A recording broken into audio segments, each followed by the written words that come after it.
Fala galera, beleza? Que o Craft trazendo pra vocês mais um vídeo aqui no canal. Galera, eu vou ficar sem falar um pouquinho, mas é um mapa de parkour. Eu tô meio doente, igual eu disse pra vocês lá no vlog.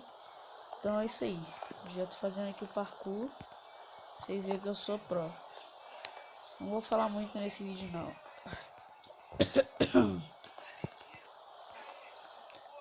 Ai.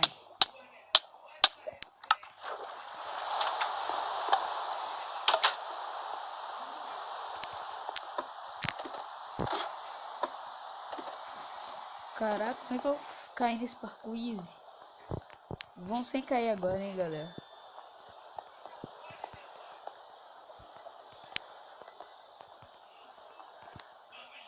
Que? What the fuck? Bom, galera, eu voltei aqui onde é que nós estávamos mais ou menos. Agora eu só acabando. Ah, foi.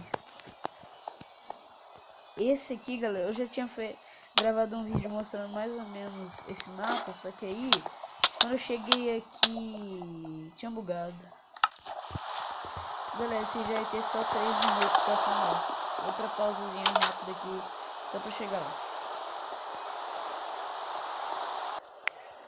Galera, eu resolvi ir pro criativo aqui. Não porque eu sou noob, mas não pra ficar voltando toda hora. Senão, cada vez que eu morrer, eu tenho que voltar lá do início. Aí o vídeo vai demorar. Assim, esse parkour fica mais fácil de... Nossa, mano, eu lembro que eu tinha passado esses 2 parkour aqui de primeiro na hora que eu gravei, só que o vídeo bugou. Ah, mano.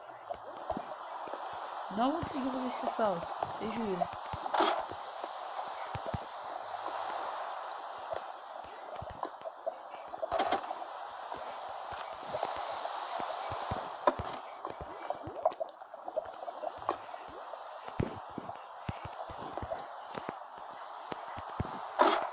Mano!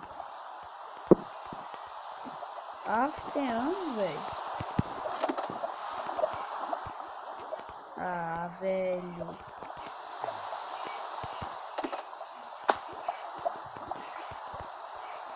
Caraca, mano, eu tinha feito isso de primeira. Ah, tá, lembrei como é que faz, galera. Ó, agora vai de primeira. Tem que ir bem na beiradinha.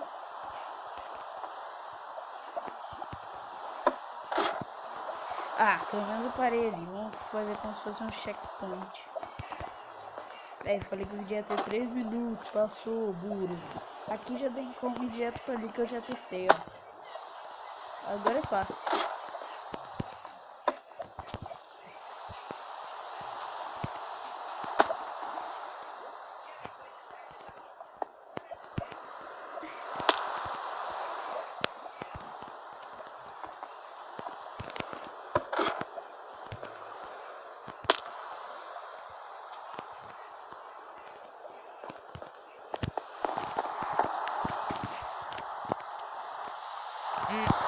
Bom, cheguei aqui no checkpoint. Então, galera, esse vídeo vai ficando por aqui. Espero que vocês tenham gostado desse aí. Valeu. E tchau.